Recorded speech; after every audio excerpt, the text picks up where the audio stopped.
Baik, saya akan menjelaskan tentang pariwisata pramodern. Yang pertama, Mesopotamia, Mesir dan Lembah Indus. Mesopotamia atau tanah di antara sungai terletak kira-kira di Irak modern dan dikenal juga sebagai tempat lahirnya peradaban dan mungkin juga sebagai tempat lahirnya pariwisata. Faktor-faktor yang memunculkan peradaban termasuk ketersediaan pasokan air permanen yang berasal dari sungai Tigris dan Eufrat, tanah aluvial yang kaya yang diendapkan selama banjir tahunan di perairan ini, iklim yang hangat dan lokasi sentral Asia, Afrika, dan Eropa yang semuanya berkontribusi untuk kegiatan pertanian, ketersediaan waktu diskresioner yang cukup, dan pendapatan diskresioner adalah faktor yang paling penting yang memungkinkan anggota elit terlibat dalam pariwisata. Selain itu, Mesopotamia adalah tempat lahirnya banyak penemuan dan inovasi-inovasi yang menggembar-gembarkan permintaan dan kemampuan untuk melakukan perjalanan untuk tujuan terkait pariwisata. Peradaban Mesopotamia secara bertahap menyebar ke lembah Nil, yaitu di Mesir modern, dan ke arah timur ke lembah Indus di Pakistan modern, di mana lingkungan dan faktor fisik yang serupa memungkinkan perjalanan wisata tambahan. Mesir kuno menyediakan beberapa bukti wisata kenangan yang paling awal dan paling abadi. Sebuah inskripsi diukir di sisi salah satu piramida yang kurang dikenal dan bertanggal 1244 Sila Masehi adalah salah satu contoh paling awal grafiti turis. Dan situs-situs semacam itu tetap menjadi fondasi bagi industri pariwisata. Selanjutnya, Cina. Impuls peradaban Cina muncul di Cina sekitar waktu yang sama seperti mereka lakukan di Mesopotamia. Terlepas dari itu, diketahui bahwa perjalanan yang berhubungan dengan pariwisata telah mapan pada tahun 2000 Sila Masehi, dan bahwa 4 kelompok berbeda dominan sepanjang era pramodern. Kelompok pertama terdiri dari royalty. Keamanan mereka dan rombongan mereka salah satu alasan perjalanan untuk menunjukkan otoritas pemerintah dan mempelajari lebih lanjut tentang kondisi di berbagai bagian kekaisaran. Alasan lain adalah untuk menggeser kursi kediaman kerajaan antara musim panas yang lebih dingin dan lokasi musim dingin yang lebih hangat. Mengingat jumlah besar individu yang terlibat dalam transfer semacam itu, kediaman kerajaan menjadi tempat peristirahatan dan pusat kegiatan rekreasi seperti berburu, menunggang kuda.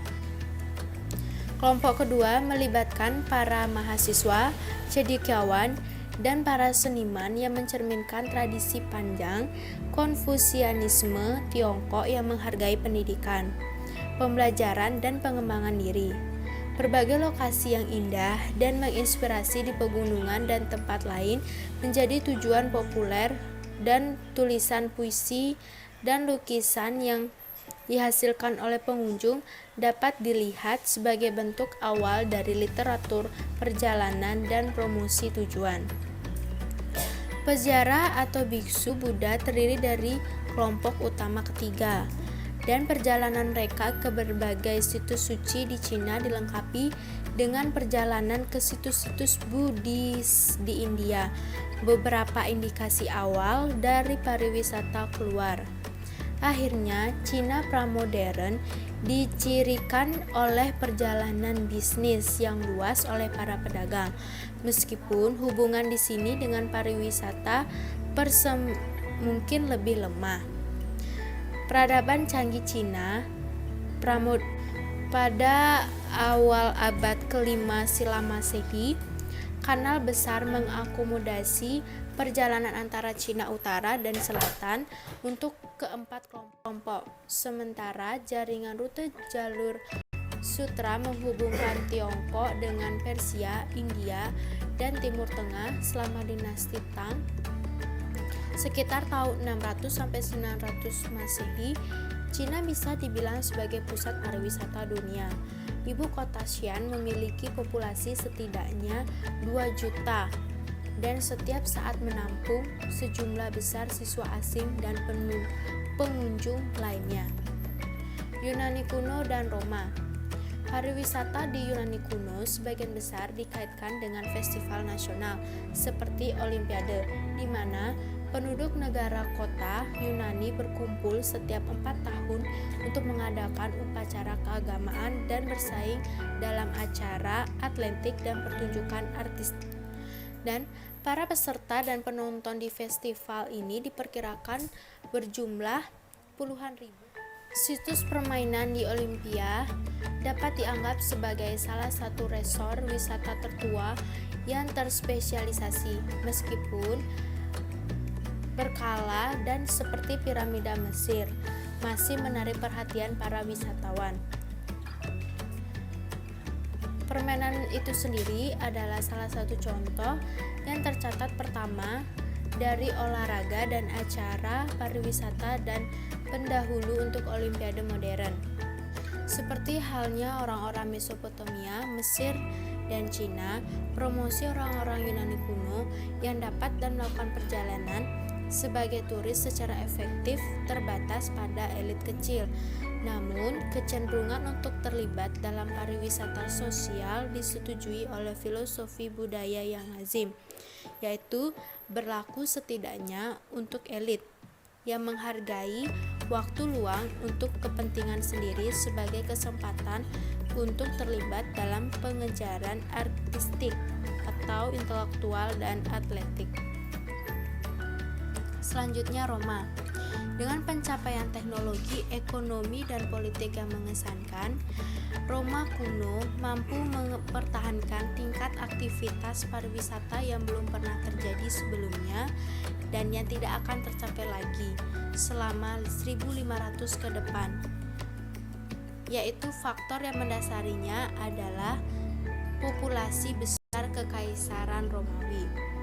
Sementara kelas elit hanya sebagian kecil dari populasi 200 juta kuat itu. Itu merupakan sejumlah besar wisatawan potensial.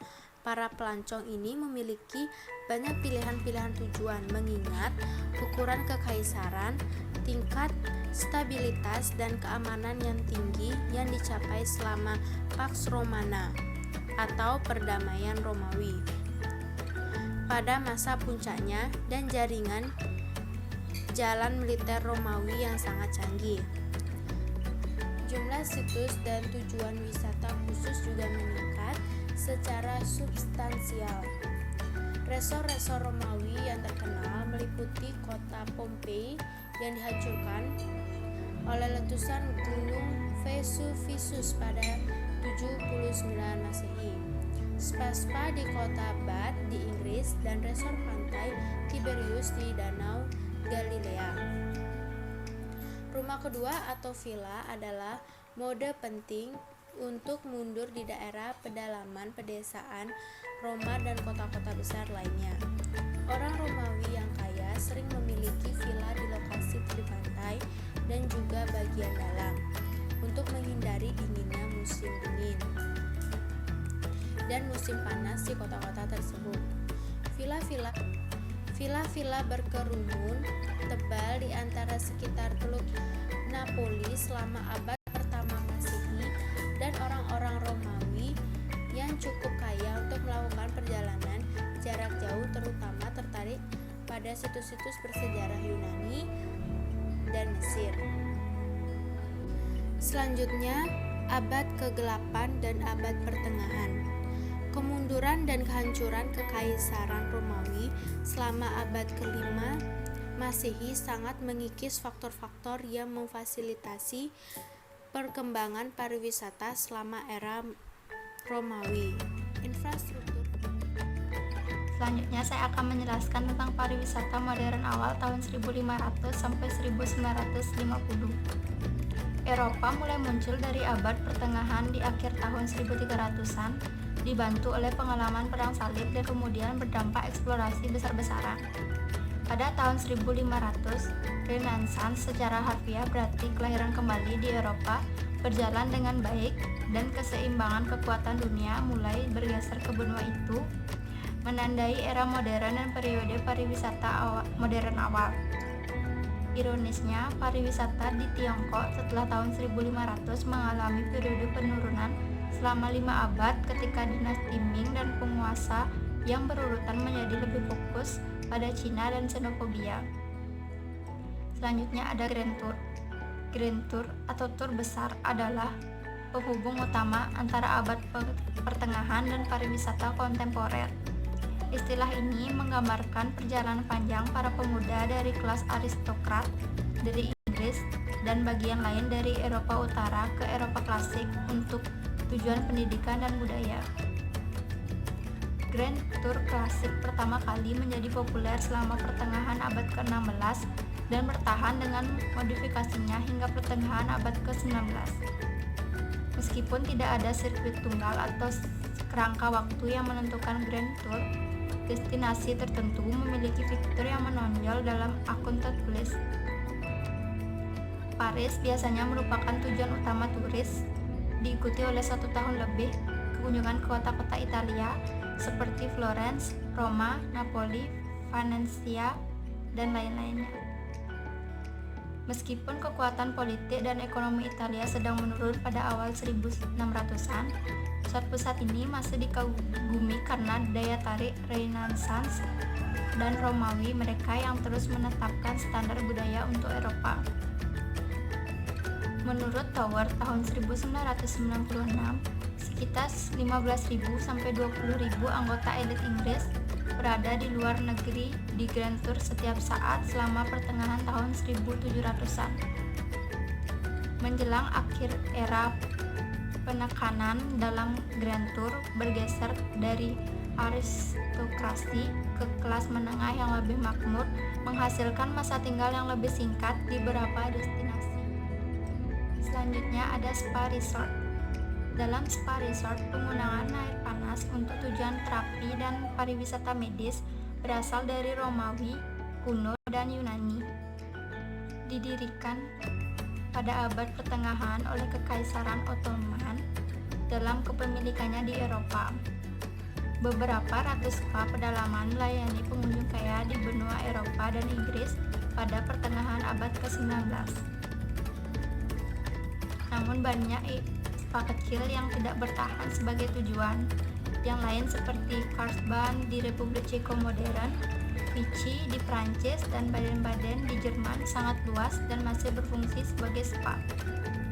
Selain dekat dengan transportasi, wilayah perkotaan, dan fasilitas serta layanan terkait, ketersediaan air yang mudah diakses dan sesuai adalah faktor paling penting dalam mempengaruhi pembentukan karakter dan ukuran spa.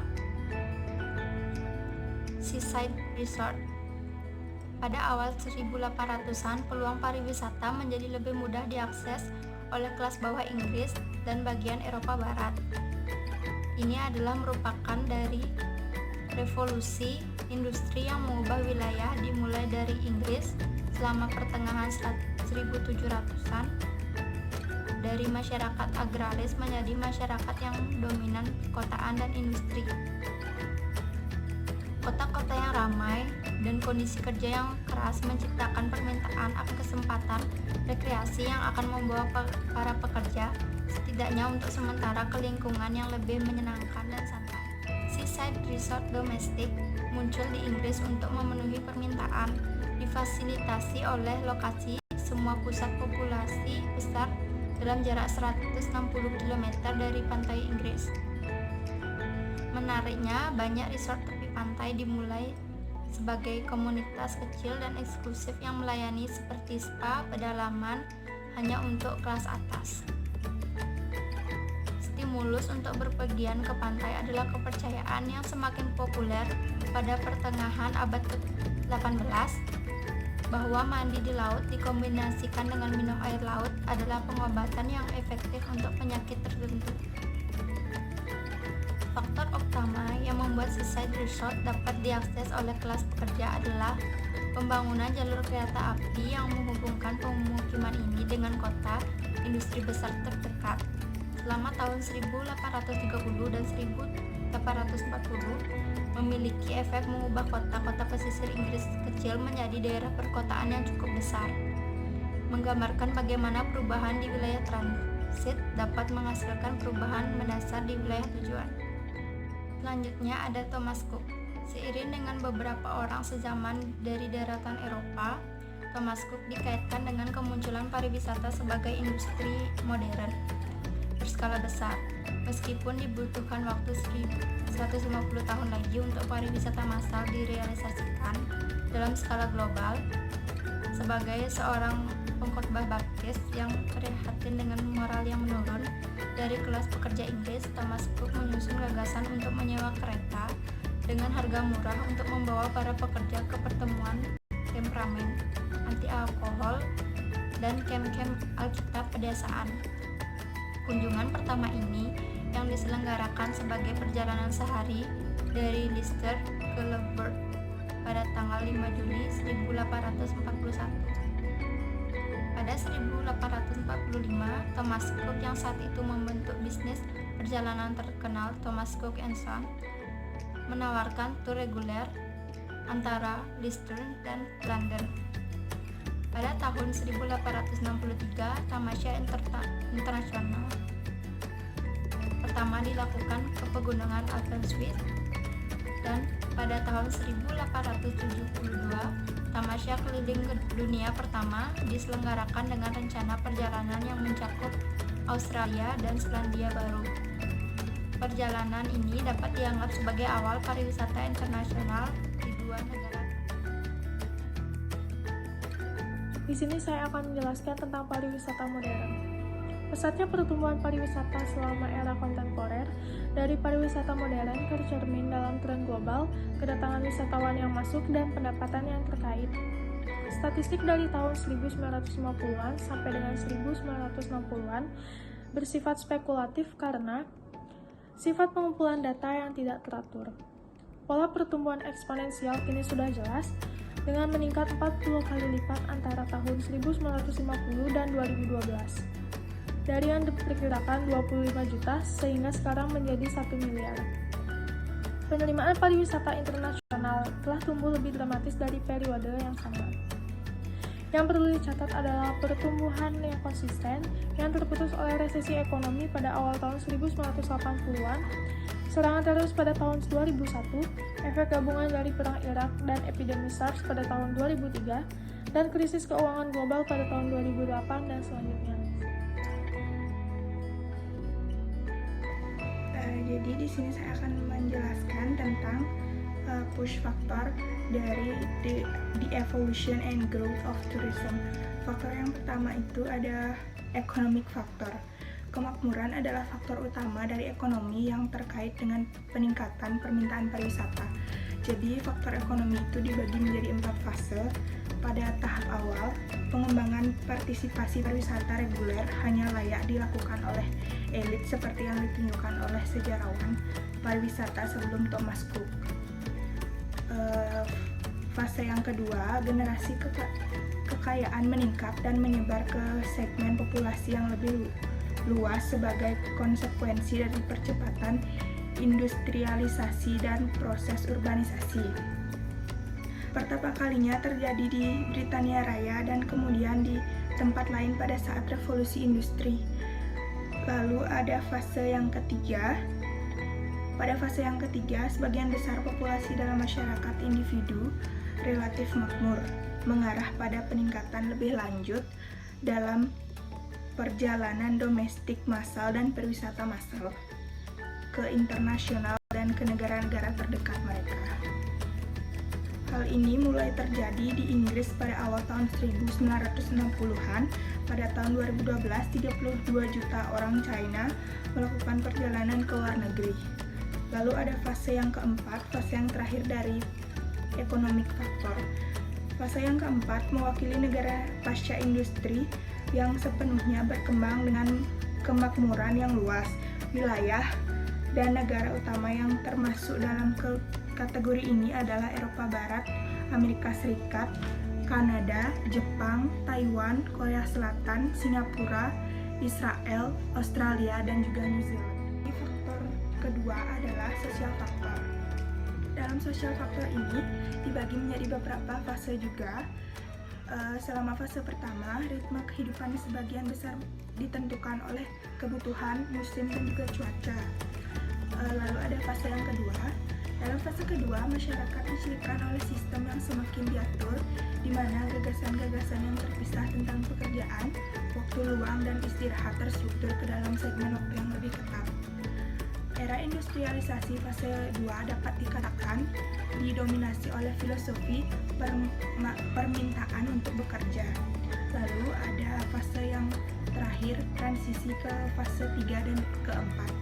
Rata-rata minggu kerja untuk angkatan kerja Eropa menurun dari 70 jam per minggu menjadi 46 jam per minggu pada tahun 1965 dan menurun lagi menjadi 39 jam per minggu pada awal tahun 1980-an. Ada beberapa perubahan besar yang terjadi pada fase ini. Yang pertama adalah pengenalan akhir pekan 2 hari yang sangat berpengaruh bagi pariwisata. Lalu ada pengenalan hak tahunan.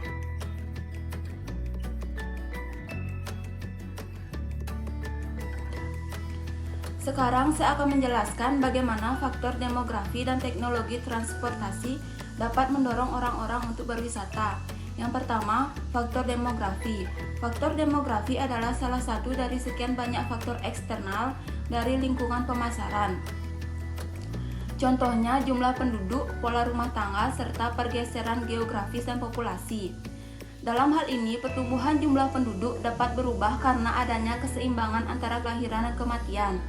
Tingkat antara kelahiran dan kematian yang akan menyebabkan populasi penduduk berjalan dengan stabil.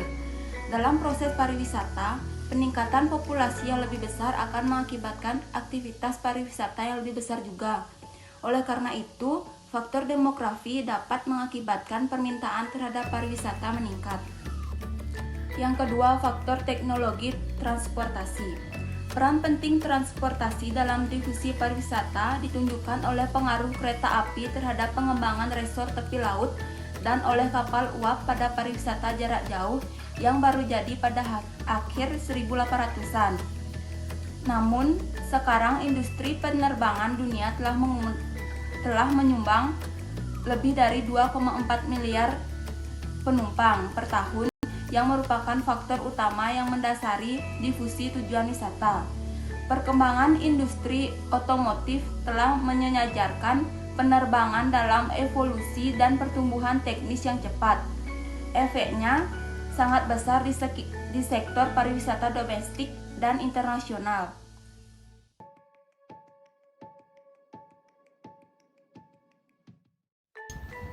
Prospek pertumbuhan masa depan.